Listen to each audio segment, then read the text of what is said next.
Welcome to Stylist Soul Tribe Conversations. I'm your host, Lisa Huff. Over the last 5 years, I've coached hundreds of hairstylists and beauty industry professionals, helping them work their dream schedules exclusively with their dream clientele and earn their dream income, all while fostering genuine connections and lifelong friendships inside the beauty industry. In this podcast, we dive deep into abundance, manifestation, business building strategies, and creating a life that you are truly proud of, both behind the chair and at home. Are you ready to embark on a journey of personal growth, success, and sisterhood? Then hit that subscribe button now and get ready to experience the pure magic of Stylist Soul Tribe Conversations. Hello, everyone. Welcome back to Stylist Soul Tribe Conversations. I am here with my sweet friend, Kaitlyn. Kaitlyn has been a member of Stylist Soul Tribe for, has it been 2 years? I was trying to look back. Has it been over 2 years? How long has it been? I think it's coming up on 3 years. Okay. 2021. It was summer of 2021, I Yeah, believe. I feel like you joined before I had the same systems that I have in place now. So like I didn't even know where to go and look for your application. Like you've been in for a long time. I went to the Facebook group to see how long you've been in there and it said 2 years. So that makes sense that you're coming up on 3 years. She was raised in North Dakota, but she's currently living in the UK. She has been in the industry since 2011, same as me.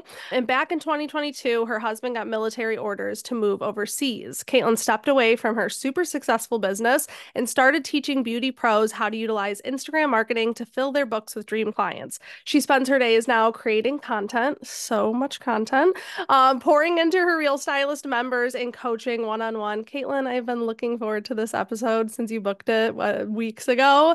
How are you doing today? I'm good. I've been really looking forward to it too. Yeah, I've just I mentioned this before we started recording, but I just recently started binging all of the episodes of this podcast and I'm so fucking proud of how well you have made this podcast. Hmm. That wasn't really worded super well, but I'm really proud of how amazing this has turned out. Thank Like you I so wasn't really much. even sure what to expect, but like you've done such a good job and the conversations are just so necessary and I feel like every single one of them, like the day that I listened to it, I was like, yep, I needed to hear this today.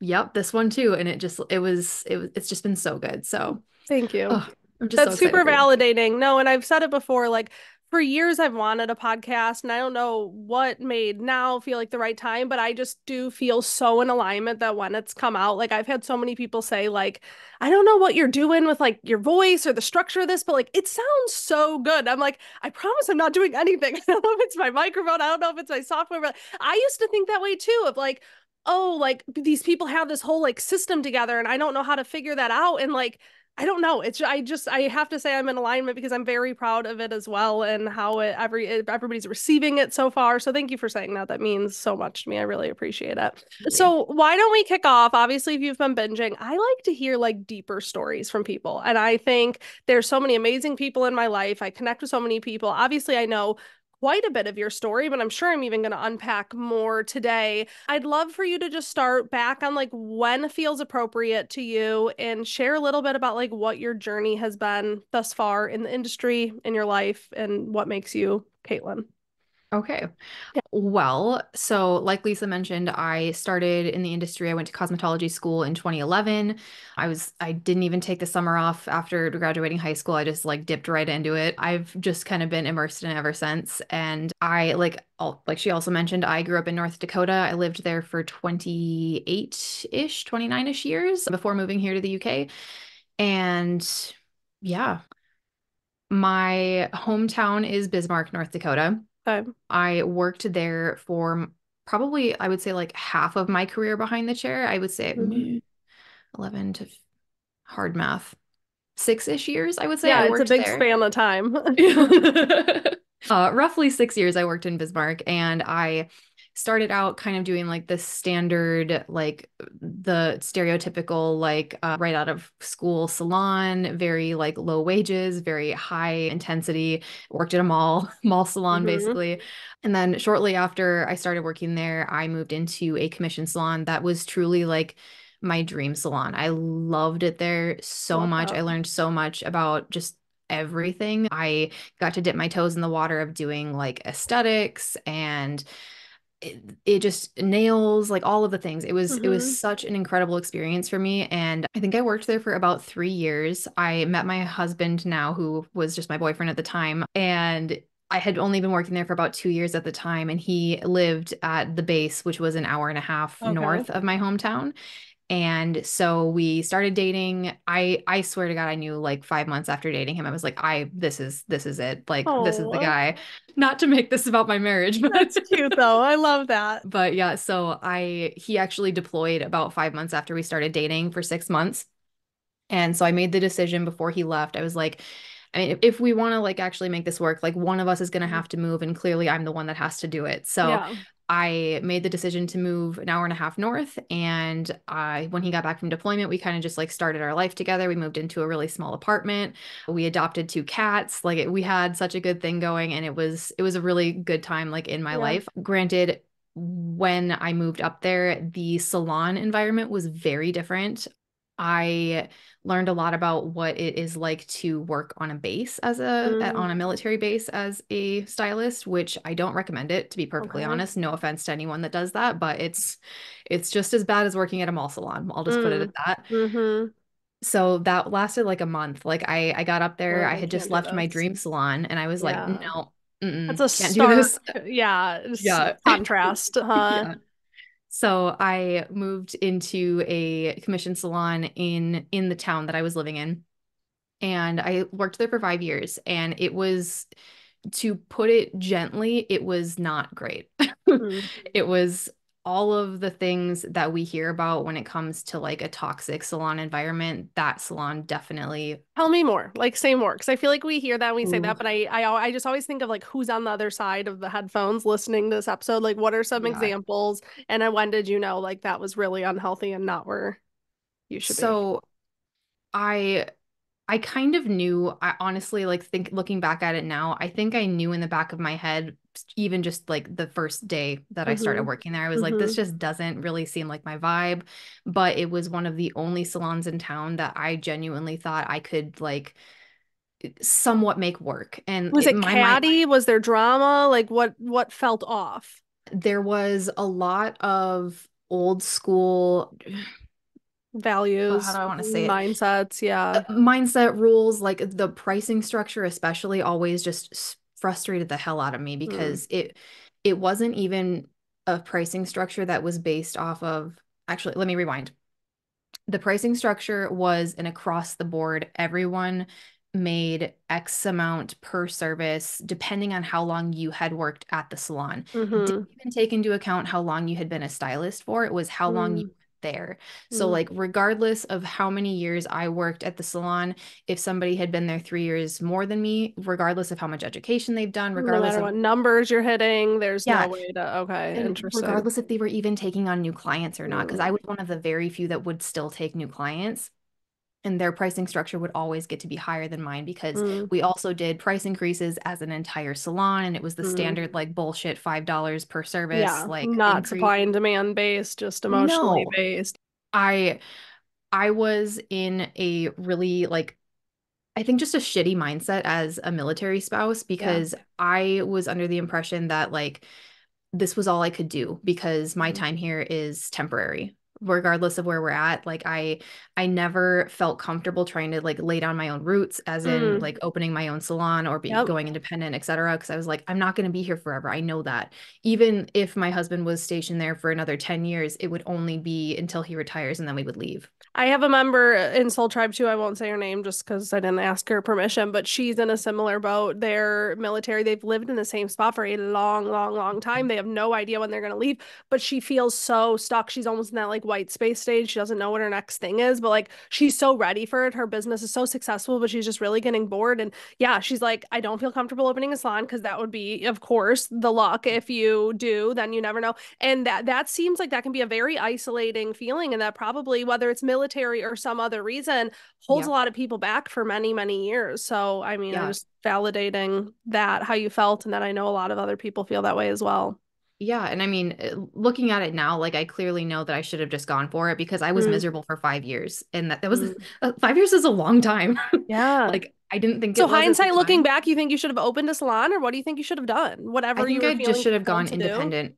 I Mm. wish I would have just gone independent earlier because I that is Yeah. what I ended up doing. Like the 5 year mark hit and we were still in the same location. My Yeah. husband was still stationed there and we were both kind of getting into the mindset of this is kind of negative, but it was like it feels like he's never going to get orders somewhere and he doesn't have any control over it. So Yeah. it was like I'm not going to keep like hindering myself professionally just based off of a potential something that might not even happen. Like we have Yeah. no control over it. Yeah. So I can't even remember what exactly was the breaking point for me. It was probably just the owner being really shitty to us and telling us that we were being disrespectful and like treating us like kids, basically. Yeah. Yeah. And I was just like, nope, no, I'm not doing this anymore. I had already been in Thrivers for over a year. Hmm. We were mid-pandemic. That was another issue, was just how things were being handled in a Wow. commission salon with the Yeah. pandemic. It was a real issue. Mm. And also, I mean, we all know it was a very high intensity, very like politically charged time. So like it was just not a Yes. fun time to be in that Anywhere. space. Yeah. Yeah. But let alone in a space that's already toxic and maybe, yeah, that's, Yeah. I know Yeah. I was so grateful to be in a suite during that time. And I think a lot of people felt the same. So that's about when you joined Soul Tribe then, fair to say? Like you weren't independent Yeah. for too long. Yeah, I had actually, so I opened my studio. I think I moved in February and then I joined Mhm. Soul Tribe that July. So I had only been open for a Okay. couple of months. Wow. Yeah. I don't even know if I knew that. I just always knew you. I can like picture your suite still in the videos that Yeah. you would make in Yeah. it. Yeah. I mean, of course, hindsight is 2020. Like I wish I would have done a lot of stuff sooner, Of but I course. mean, also like you've already had Britt on the podcast, so most people kind of like know the Thrivers kind of like flow. So like I had only been in Thrivers for a year at that point. So like looking at it as well, I probably wouldn't have been ready to go That's true. independent. Without having all those, There all was that so knowledge much and that I, skills. yeah, Hmm. before Thrivers, I didn't know like hardly anything. Yeah. So it probably was the timing that it needed to be. I just wish I would have realized it. But again, it was a really great experience. The 1 year that I did have in my suite, it was Hmm. almost to the day that I was in my suite for a year. We My husband got orders to the UK that December, so it was just kind of like an absolute shitstorm after Yeah. that. In that period of time, I remember so clearly. Like I remember getting on a Soul Tribe call and you being like, I'm closing my studio, we're moving to another country. Did you already, I mean, you were creating a lot of content then. You were clearly drawn to Instagram. You were drawn to Yeah. this. Remind me how that timeline went out. Did you know you like wanted to go the educating route? Was this just like your final push? Were you already offering things? How did that all play out into then this becoming like your full-time gig? So not to make this all about Thrivers, but Hmm. it kind of all ties together for me. Yeah. So I was actually going back through the modules probably right before my husband got orders, actually, like just a couple months before Yeah. that. And I remember going through the whole like zone of genius thing. And like there was one phrase that really stuck out to me in a training that was like, what is something that you do really well that other people ask you to help them with Hmm. that no one else really does? Yeah. And it was like it like blew my brain because it wasn't even slightly hair related. I was like, oh, it's Mm. Reels. It's Instagram Yeah. Reels. Yeah. And so to like give some context to that, when Reels came out it was like late 2020 when they first And launched. when Reels And came out, it was like a phenomenon. Like it wasn't yeah, just like any other feature. Like basically, if you were paying attention to social media, you know, conversations at all. It was like this is the only thing you can do to survive. You better jump on the reel train. Like and then yeah, also Instagram was like inflating reels. You were seeing a oh lot of yeah, everybody was seeing a lot of success by doing oh yeah, reels. So it was kind of that perfect timing that yeah, happened. And so you totally. decided let me help other people and just give them some tips and tricks of what I'm doing and how it's working so well. Yeah, I mean, that's kind of where it started, and it ended up being so much different than that. But that was my initial idea. I was just Yeah. like, oh, I think I might actually like really have something here. And then when my husband got orders, like literally weeks later, I was like, oh, this is like, it's now or never. It's either I go Yeah. for this full on, or I try to do hair and maybe make this happen. But like, Yeah. But it you had really kind that of fell in. already that was like so exciting to you Yeah. that like to me that felt like so in alignment of like if not now then when, like when would you drop everything else and do this? Yeah. It kind of seems like you were being pushed in that direction, absolutely. Yeah. And I guess a few years have passed now. I guess what does that look like in your life now? Because it's evolved quite a bit, and you are just like a marketing genius in my eyes. So there, it's a lot more than just Instagram Reels at this point. Yeah. Well, I guess I before I dive into that, I guess I'll kind Okay. of like explain how I got into Reels because I didn't really like touch on Okay. that a ton. Like for me, I've always really been drawn to Instagram, especially with Reels. I found the like creative side of it really enjoyable.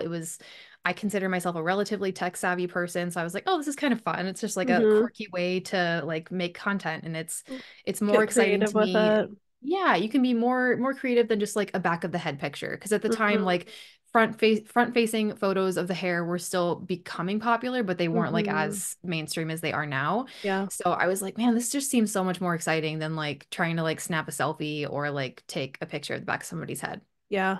So I dove into that and I ended up seeing a lot of success with it, but it wasn't the kind of success that I necessarily wanted as a business owner Mm. because I what I know now, I wish I would have known then, but again, of course, hindsight. Mm-hmm. I had because Instagram was regularly pushing out reels like in droves, like I Mm-hmm. had quite a few posts go viral and I was like, "Oh my God, my career is finally taking off." And like, it was Yeah. so exciting at the time, but like now what I know about going viral and how that's really Mm. not great for your business, like Yeah. because when you go viral, you have so many random ass people that will Mm-hmm. follow you, which is cool for like your own vanity metrics and like for your Mm-hmm. ego and stuff like that. But like at the end of the day, you're still a business that's trying to market to buyers. And Yeah. not all of these people are going to be buyers because they just like your content. Mm-hmm. So knowing that now it's a much different ball game, but yeah, everything kind of started with Reels for me. And once we did move to the UK, I had already made the decision that I wasn't gonna pursue doing hair out here just Yeah. for a multitude of reasons. But it really did just kind of feel like this was the perfect time to give it a go if I Yeah. was gonna do it. And I mean, flash forward, I we ended up both of our cats ended up passing away right before we moved, like weeks before we moved. Right before the retreat. It was like the week before the retreat. Mm-hmm. Yeah. It was it was a mentally very dark time for me. Not to dive too deep into that, but it was the first quarter of that year was really, really stressful. Probably the most stress I've ever been under. Like I Yeah. started like having like an eye spasm, like a little twitch going Mm. on, and Yeah. I started losing my hair. It's like, Mm. oh my gosh, I need to like get a handle on this. Yeah. And you Which think it's I fair to say the combination of everything, like your life oh just yeah. got fully uprooted, plucked out, shaken up, you know, Yeah. mix grief and mix Yeah. being away from your family, mix all of the things, Yeah. adapting to a time change, you know, creating content by yourself. Like, yeah, that is a lot. That is a Yeah. lot. And I know I've been through like energy trifecta with you. You've been to, you know, a couple retreats. Like I've watched kind of your journey and like you, and I also love how much you share that with other people. Like I really do think that that's almost like a bit of your niche is that like Mm. sweet spot of like marketing, but also being a human and how important Mhm. that is. So looking back, so that was what, first quarter of 2022? Yes, that Yeah. was the first bit of 2022. And then right after we got here, I actually had started working for Hunter for a little while, Mm-hmm. and that was fantastic. Like it Yeah. was wonderful. It was exactly what I needed to like give me At that some kind of moment. like Yeah. stability. Yeah. And he was so gracious and like dealt with all of my mental health struggles. Yeah. So that was really good. But I kind of just like let my own desire for becoming an educator like take the back burner for most of the Mm. year, honestly, Mm-hmm. and it was needed. Like I there's always things that we want to change about it when we look back Yeah. on it, but I wasn't in a mentally good You wouldn't have place been to do it. creating from a good space anyway. No, Yeah. no. And so I did end up launching a course that year. It was the November of 2022. And Mm. even now, I still almost wish that I wouldn't have. Like, I am Mm. grateful that I did, but I did it for the wrong reasons, I think. And Interesting. it was like a scarcity mindset. And Yeah. I had put myself in under so much pressure. Like I wanted to get it out this year. I'm like, it's November. I have to get it out right now. Mm-hmm. So like I just worked myself into like oblivion and Mm. I felt like I didn't serve the people that were in my Mm. course as much as I could have if I had done Mm. it in a better way. Mm. But I mean, I still am very grateful for it. And I know that Yeah. people got a lot of value out of it. There was Good. value in it, Yeah. but just knowing where I was at mindset wise and just how just burnt out I was, to be Yeah. honest. Like Yeah. it it really put me in a weird funk for quite a while. Totally. And also, I think it's that post-pandemic, just kind of Mm, universal mindset that a lot of people were in. Burnout was definitely, and I mean, it still kind of is. So, like, looking back from obviously that really dark time to I think you're in a much better place, but it always comes in waves. Like, what's your yeah. kind of like journey with mental health at this very moment? I mean, mental health is something that I mean, like you said, I do try to talk about this stuff pretty openly with people because Mm-hmm. it is still a conversation that it has a lot of stigma behind it, and people are Yeah. really embarrassed to talk about mental health. But I don't know, I've almost like desensitized myself to it now, Yeah. but it's something that you have to give yourself grace with every single day. Like there's going to be some days, some weeks, some months that are just like amazing. Like I can't believe my life is so good right now. And then Mm-hmm. there's going to be some days, weeks, months where you're like, I don't think I can get any lower than I already am right Mm-hmm. now. Yeah. And I think that that's such a normal thing, especially as a business owner, because we are our own worst critics and we're in charge of all of the things. Like Mm, there is nobody in charge of us if we're the business owner. So like we yeah, have to make so many really, really tough decisions, and it's very mentally taxing. it is. So I don't know, for me, this last year in 2023, I really going into the year, I was still kind of in a really weird burnt out funk. And then Mm-hmm. quarter two was kind of where I was like, okay, no more of this. Like we have Yeah. to like start making some big shifts here. And so I really, really went hard on like my morning routine. I was like, I Mm-hmm. have to have a schedule. I'm a scatterbrained ADHD girly. Yeah. So I routine is like something I have to have in my life, or like my days just aren't productive. And Yeah. so I really, really got into like my morning meditations, and I was just really trying to pour back into myself. Yeah. And that had its own mental struggles because, like, my Totally.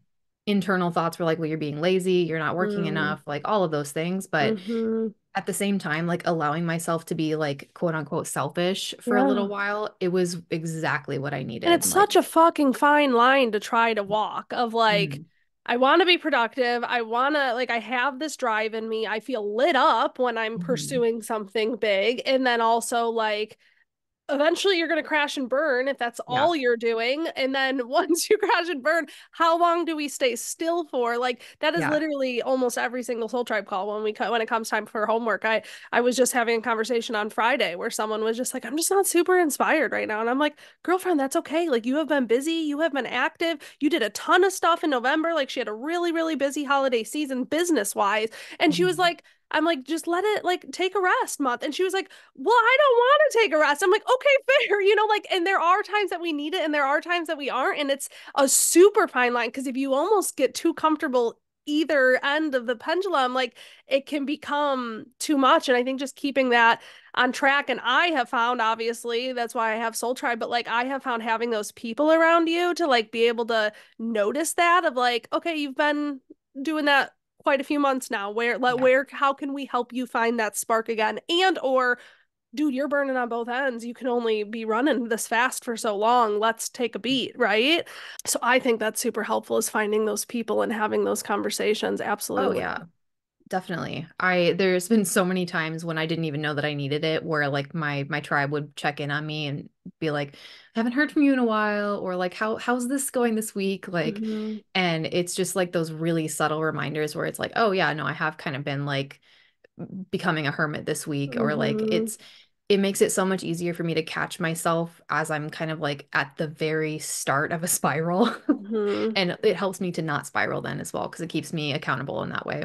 And there's something about like that relationship where like you've given people permission to do that, where like if my husband says that to me, I might get Mm. really annoyed. Or if like Yeah. my mom says that to me or like something like that, I might get like really defensive and salty. But there's something about like that format where it's like, oh no, these people like actually do have the right to call me on that. And like that is their job here. So like I better, take a pause and look in the mirror real quick and see if that's the case. I also feel like in Soul Tribe, so many of these, like, and like you said, you listen to mine and Leisha's kind of all over the place chit chat episode. It's sometimes so complex to like talk about. I don't even know which direction to go and how to put my words into place. But we are so digital. Obviously, you too. Your whole business is about Yeah. around Instagram and marketing. We're so digital. And that causes like a lot of stress for so many people. And so I guess like what is your take on like clearly you think these things are important, yet you think mental health is important. How much do we prioritize this in our business and where is that sweet spot for you of like here's how you market, here's how you keep showing up without feeling like, oh, I'm a hamster running on a wheel and I'm not inspired, blah, blah, blah, blah, blah, you know? Yeah, yeah. So this one's kind of layered, I feel like, because even I don't have the perfect answer because Yeah. there really isn't a perfect It answer. changes But all the time for what you need yeah, in that moment. Yeah. and it's subjective to each person too, because Mhm. like my time allowance is much different than the average stylist because like I don't work behind the chair anymore, Yeah. whereas most of the people that are listening to this right now probably still do. Mm-hmm. And so I have a lot more time that I can put into creating content, whereas they probably have like a couple hours a week, period, like Mm-hmm. no more than that. And I definitely understand that. So I think for me, just really trying to find balance is it's very difficult, but like, it is doable. It's a lot of trial and error. I feel like Mm-hmm. you just have to give it a try for a month or 3 months, whatever you're trying to do, and see how it goes. Take notes. If something isn't working, change it, like tweak it a Yeah. little bit. There's, I feel like we get so stuck in the cycle of trying to stick to a certain Mm-hmm. strategy or plan or outline and make it work like for years or months. And I Yeah. mean, honestly, most of us can only make that work for like 2 to 3 weeks tops. Well, and that's what I was So, gonna say, and I don't know if it's clearly not just me, but I feel like my relationship with creating content and my relation, which I'm the same as you, like to this is always Instagram. It's been a shiny, exciting, fun thing. Like there's some people that are like, I hate it. Okay, if you hate it, I'm not gonna convince you otherwise. But like I've right. always been drawn to it. I've been into it as it was on the rise. I was like, I want to, capitalize on this, find my space in this. Like it was always exciting to me. But I absolutely go through like you said, I don't know if it's weeks or months, but there's chunks of time where my strategy, quote unquote, it's not even an Mhm. intentional strategy, my Right. relationship with it changes all the Mhm. time. Sometimes I'm batching, sometimes I'm planning, sometimes that feels icky and I'm posting in the moment. My strategy, which I'm kind of loving this setup, which I know cannot be the case for everybody, but is this almost like recycling of content. Capture Yeah. something really big and long form, chop it up. That's so much easier for me. I don't know if you want to share this because I know you said you were holding off. So like I think we can probably go there because you want to test this out. But I know you also like to play with like, let me craft a theory, let me test it, let me see how it works. So you want to explain what you're doing right now? Because I think it's really neat. And even if Yeah. it's not like a proven method, if somebody's listening to this and they're like, I could do something kind of like that and repeat what you're doing in their Totally. own business. Yeah. Totally. So this is actually something I'm going to be going over in a workshop that I'm doing at the end of the month for my Well, Instagram subscribers. you But can plug it. When is the workshop? January 29th, I believe. When did you say It's that this gonna comes drop out? probably the 31st. That's Okay. okay. Well, Yeah. regardless, the replays are always up too if Okay. anyone So wants to join that. we'll put the way to join the subscription in the Yeah, show notes. Yeah, keep no going. worries. So more or less, again, this is not like a proven method by any means, but it's been something that I've been doing now since October, and it's Mm-hmm. actually helped me to be sustainable with how much I'm showing up. Mm-hmm. Um, I've created a cyclical slash recyclable content like schedule essentially. And it leaves wiggle room each week for X amount of posts that I want to create more in the moment or that I want to Mm-hmm. like plan more off the cuff. But let's do some like really simple math here. So like let's say that I wanted to post 4 times a week. Part of my cyclical calendar is 2 to 3 of those posts in a week are going to be predetermined. Planned, Yeah, recycled. they'll be planned, and then within like a 6 to 8 week period, that whole cycle of content ideas will be gone through, and then the cycle will restart. Does that Mm. make sense how I just Yeah. explained that? Yeah. Okay. And when Kaitlyn was explaining this to me in a Soul Tribe call, she said the way she came up with that concept is she was searching other people's Instagrams that she admired, felt like they had a good content strategy, and she realized that she never scrolled further than 8 weeks back. That's when it felt appropriate to kind of Mhm. repeat something. Yeah. Just like based off of a person's profile grid, I felt like basing it off of like swipes, like I felt like Yeah. 3 to 4 swipes, like I don't really think anyone's going to do much more than that. And I've always been a really big advocate for recycling content because Hmm. on average, like less than 5% of your followers are actually going to see your posts. Yeah. So even if it's like doing one post that's the exact same every single month, the odds are that a lot of people aren't going to know that it's being recycled. Mm-hmm. So I just wasn't ever really sure how to recycle content in a way that was actually going to be like realistic for myself, as opposed to Mm-hmm. being like, I don't know what to post this week. Let At me go pull an random. old post. Yeah. Yeah. So yeah, I've just kind of been trying out this cycle. I'm currently, I think I'm in the middle of cycle 2. So Well, that's kind of why I'm just now starting to talk to my subscribers about it. Cause I told them about it, I hinted about it, but I didn't want to give them any like, give this a try if you want to advice without having like actual data to base it off mm-hmm. of. Yeah. And it certainly isn't a perfect plan. Yeah. But for me, because my goal right now is I want to try to post 5 days a week. I Mm. figure with the amount I'm trying to do, three out of the 5 posts are from the cycle. So Mm-hmm. it's helped me to do that for, I mean, close to 12 weeks at this point. Yeah. I mean, And then granted, you only every need it. So you're saying you only are creating 1 or 2 pieces of content that's new each week and recycling old ones, but there's a strategy to what is being recycled. Now, if somebody yes. were to be like, okay, I want to listen to this podcast episode, I want to feel inspired after it and start like pulling out my post-it notes and planning. How did you even like are you a content pillar, Yeah. gal? Like where did you even like start with this concept? So, more or less, yes, it is kind of based off of content Okay. categories. I also really leaned in on the concept of basically, I wanted to walk the walk as well for what I tell people, and that is no one knows you have an offer unless you talk about it. Yep. And I was so guilty of not talking about my offers Yeah. because it's the same tale as old as time. Like, you just don't want to sound We all salesy. feel icky whenever it comes time to sell Yeah. something. Yeah. And I mean, that's a whole nother topic for a different day, but Mhm. yeah, more or less I was like, okay, I need to at least be talking about like my freebies a couple times a week. I want to talk about my subscription a couple times a week. So I kind of just based it off of those and made those into their own categories. So each Mhm. of my freebies has like a topic list within it, Mhm. and then my subscriptions has like its own category, and then anything that isn't within the cycle, I just kind of will plan like a month in advance, like whatever Okay. I'm like feeling inspired to plan. Mm. But the stuff that gets cycled through is almost entirely talking about like my offers or my freebies. How Um, could you translate that into someone working behind the chair? Like, what would those right. offers look like?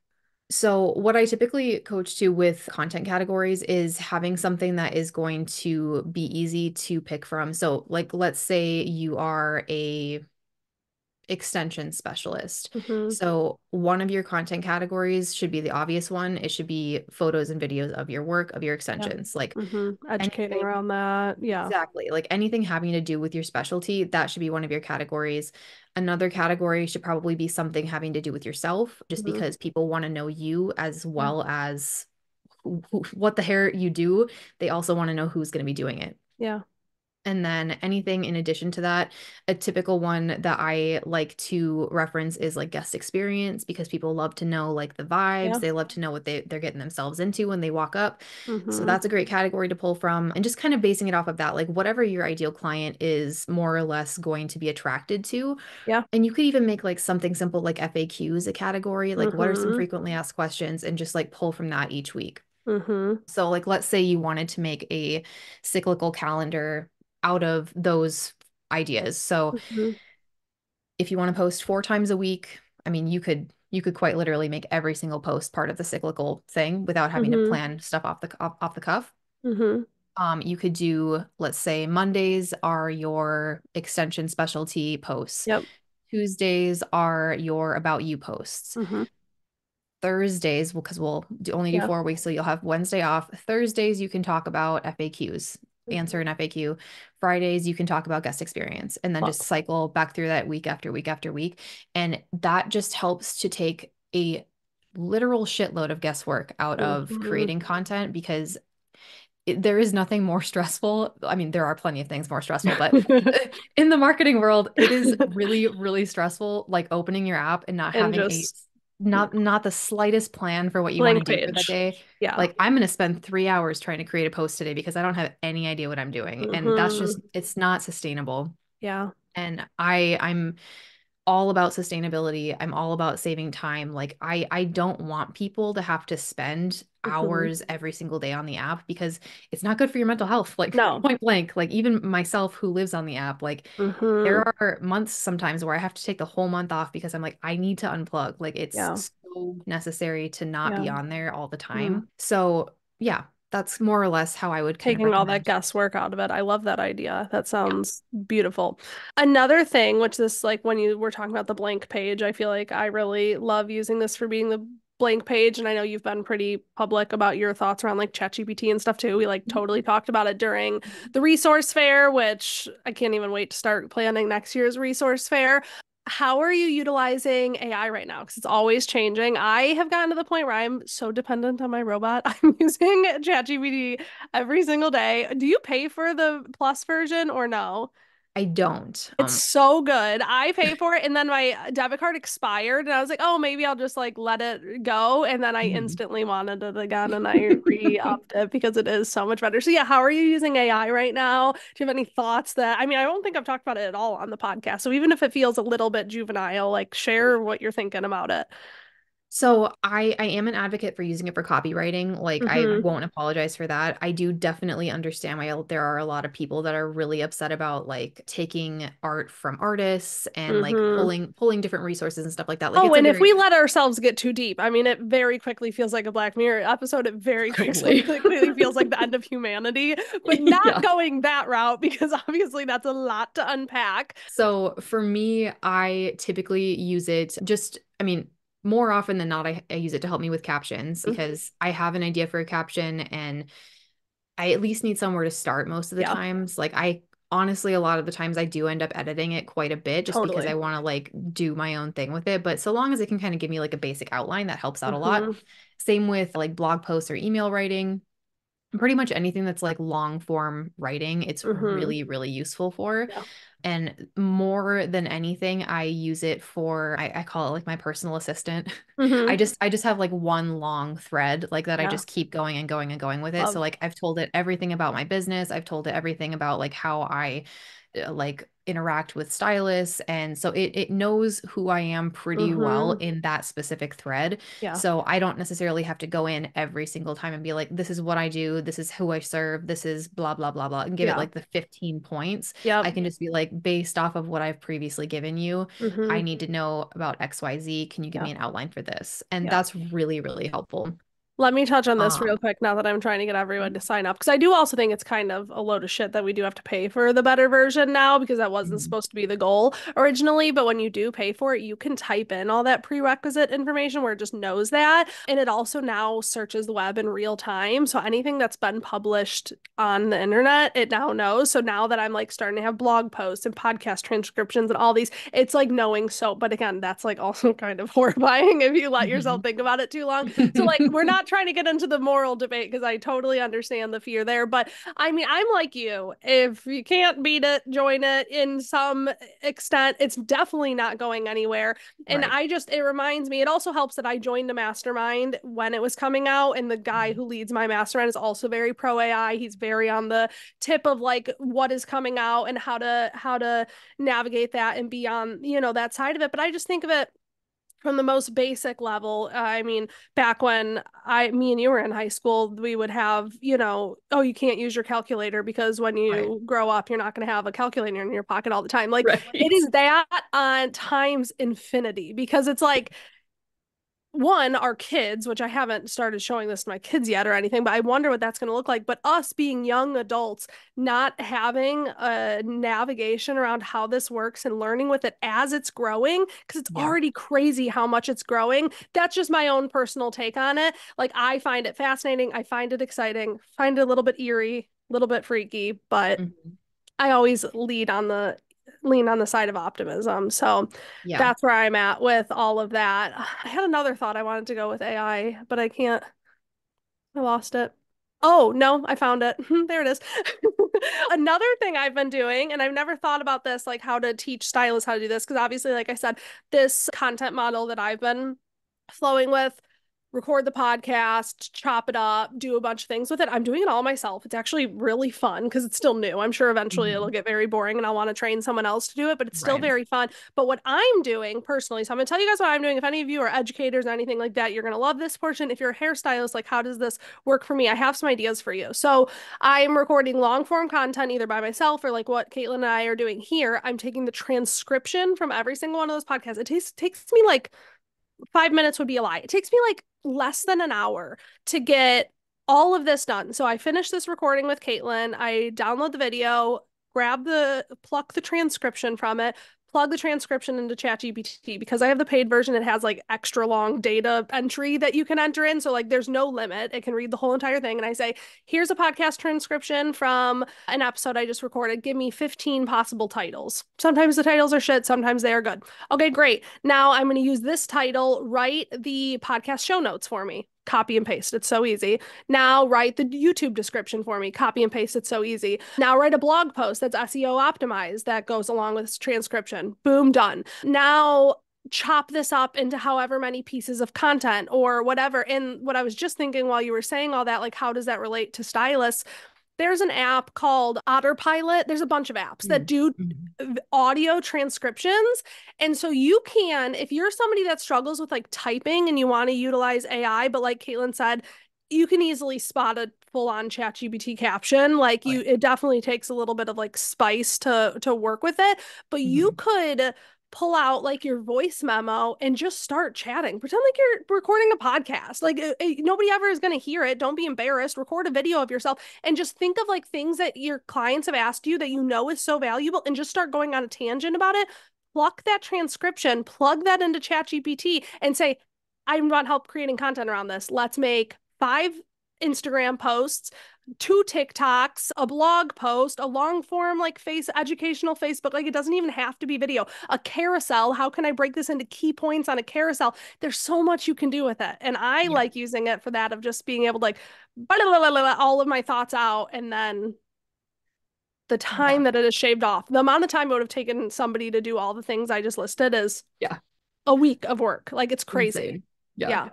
I So, remember when it was shortly after it first launched last year, or no, it would have been not last year, now 2022 when it launched. I was in the process of creating a sales page from scratch. And I literally, I mean, this is some like a process.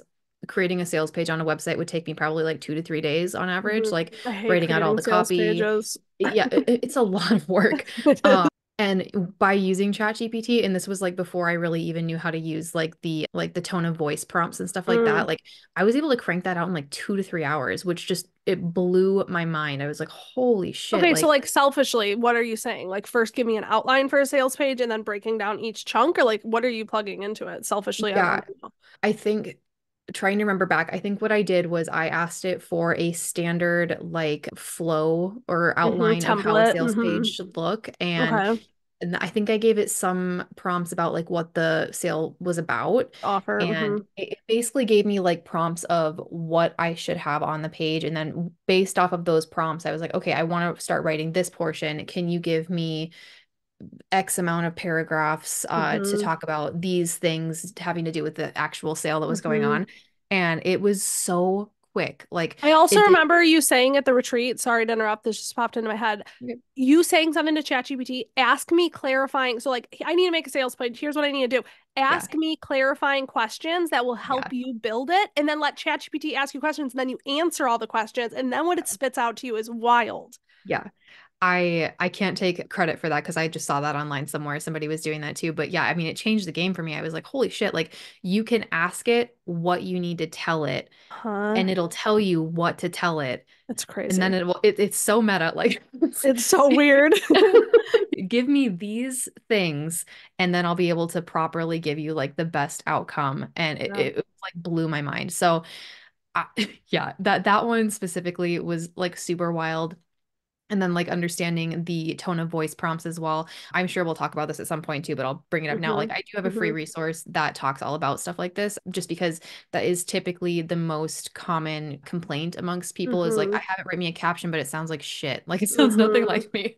Like, yeah, if you only give it certain prompts without any like tone of voice prompts as well, it's gonna sound like Mhm. a robot wrote it, like 100%. Yeah. So knowing what to feed it and knowing how to edit it and give it different like tweaks and stuff like that, and then also editing it yourself if needed, Yeah. that's a huge thing. But yeah, it's just it's such a cool resource to be able to use just for time Mhm. saving purposes. And again, like I'm all about saving time because Mhm.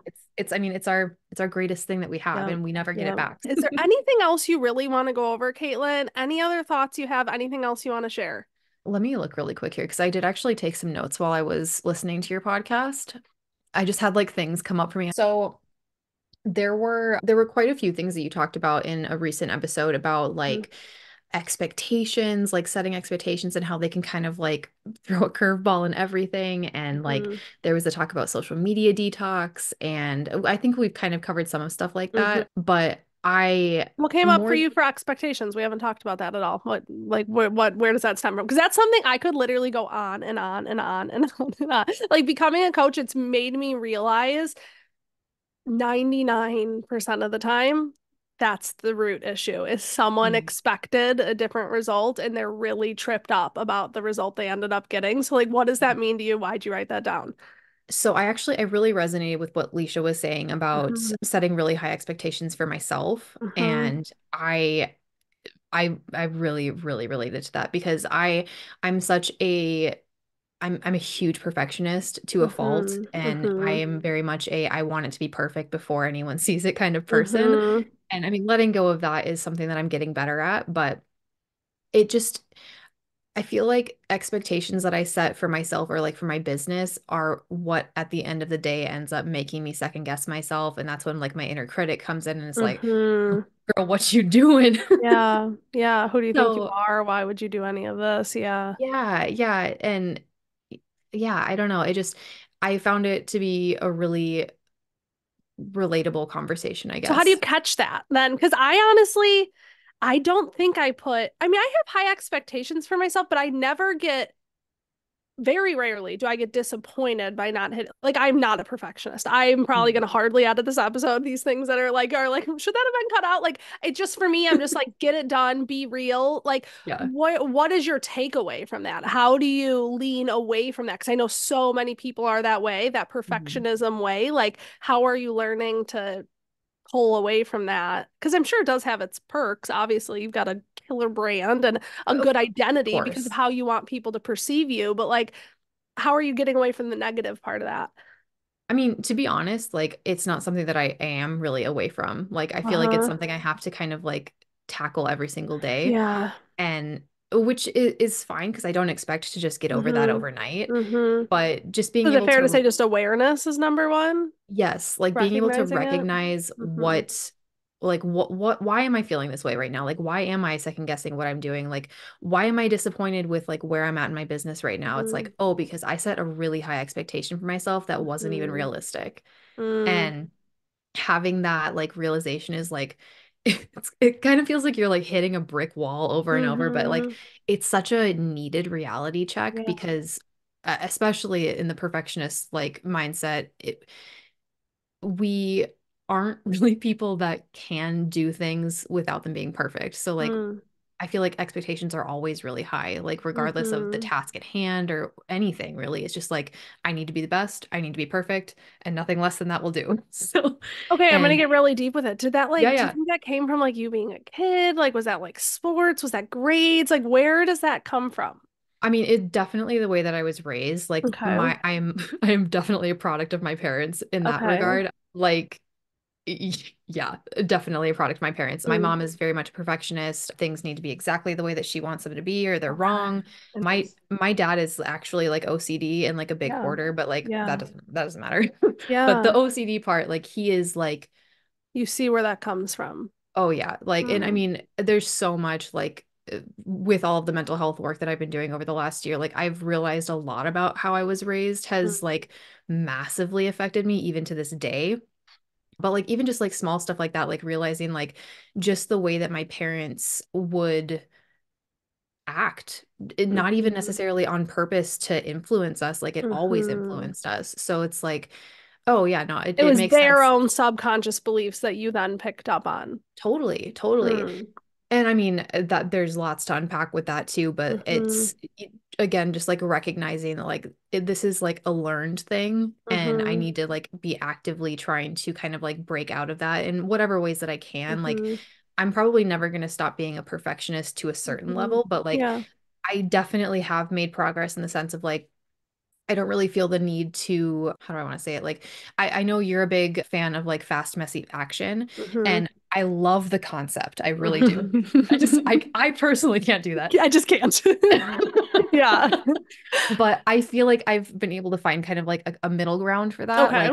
Like, I can still take some messy action, but it's not Mm-hmm. necessarily fast, or vice Mm. versa. Like, I can take fast action, but it's not necessarily messy. Slow, thoughtful action. But Yeah. action, because that was going to be my next question is like, okay, you say you're working through it every day, but I know there's people listening to this that are perfectionists that don't ever put themselves out there. And there's Mhm. dream after Yeah. idea. And 7 years pass and they were like, I didn't bring any of that to life because they couldn't Yeah. get past that. But you are still someone who says they deal with it every day that is still putting something out there. What is that Oh, piece? that I don't even know if I can like quite fully put into a word like what that is Mm-hmm. specifically, but it really is like a lot of like mindset work on my own Mm-hmm. end. Like Mm-hmm. for whatever reason, the first thing that popped into my head was talking about like back when I was behind the chair, like being able to be comfortable like firing a client, that Mm-hmm. stuff like that, like standing up for yourself.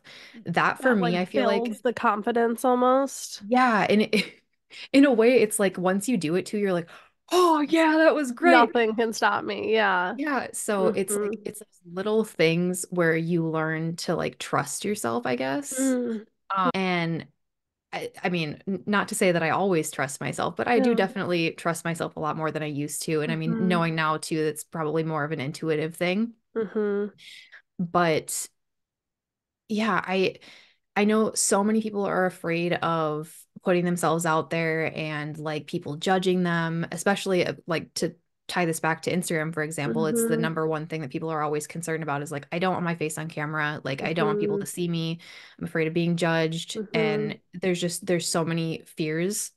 Everyone's going to be different with like wanting or being willing to do stuff like that. But I feel like just like when you do finally like give yourself permission to put yourself out there, that's kind of like the like first part of like the snowballing effect of like, Yes. oh, this isn't so bad. Like It's I can, compounding, it's stepping stones. yeah, It's these tiny little confidence builders that you can look back on and say, "Ooh, that was really scary. I thought I was going to die. Everything in my brain told me I was going to die if I did this, but then I did it, and now I'm happy that I did it because it was the right move. And yeah, now I have not only did I get rid of that issue, firing the client, for example, but now I also have this proof that I'm capable of doing something like that again. So then the next one, maybe you do it a little quicker because you're like, remember mhm, last time I didn't die when I thought I was going to die, and continuing to do those over and over and over again every time they show up for you. yeah, yeah, Yeah. totally. I mean, it goes from, it comes from a lot of different areas. Like advocating for yourself is definitely one of Mm-hmm. them. Trusting yourself is definitely one of them. Yeah. But yeah, I mean, I think a question that we always need to ask ourselves, like for you listening to this, like if you are in a position where like you do have those fears come up regularly, like just ask yourself, like, what is the worst thing that can happen? Mm-hmm. Because I mean, Yeah. our brains do really, really do tell us, like, I'm gonna die. Like Yeah. that's like the Yeah. like caveman brain kicks in. They're like, nope, nope, that means Yeah. death. Fight or And but flight. Yeah. it's Yeah. like that is so far from the truth. Like Yeah. worst case scenario, like You feel really uncomfortable for 5 minutes and then it's over. yeah, Mm-hmm. yeah. Yeah. And so like really being able to recognize like what the actual worst case scenario is, I feel like can Mm-hmm. help a lot with like at least to a certain degree overcoming the fears. Mm-hmm. And yeah, I mean, it is something you get comfortable, more comfortable with it over time too. So Yeah. like, yeah, Love. Love. I'm glad we went that expectations route. Instagram is a tool. Your business is not on Instagram. You could delete your account today and your business would still be open tomorrow. Hmm. Like none of it matters at the end of the day. It is purely just you marketing yourself to try and get more clients. Yeah. Like And it's not that deep.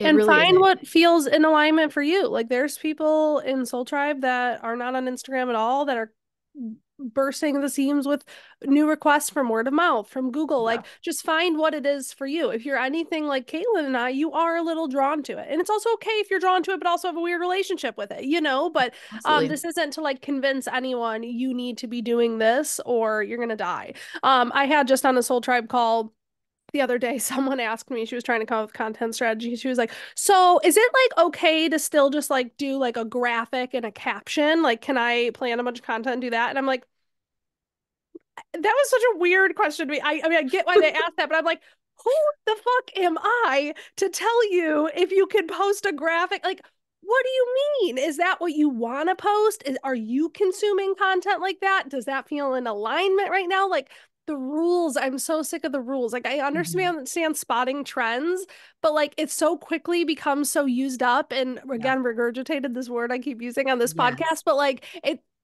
what even is this okay to do now? Like that, fuck that.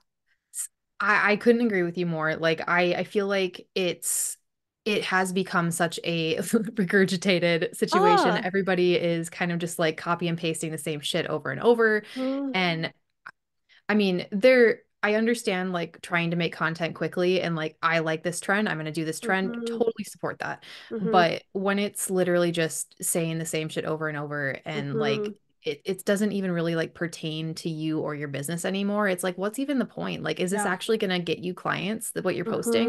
Mm-hmm, mm-hmm, Um, so I don't know. I'm all about like feelings with mm-hmm. content because at the end of the day, if you're not loving what you're Would you posting, want to consume it?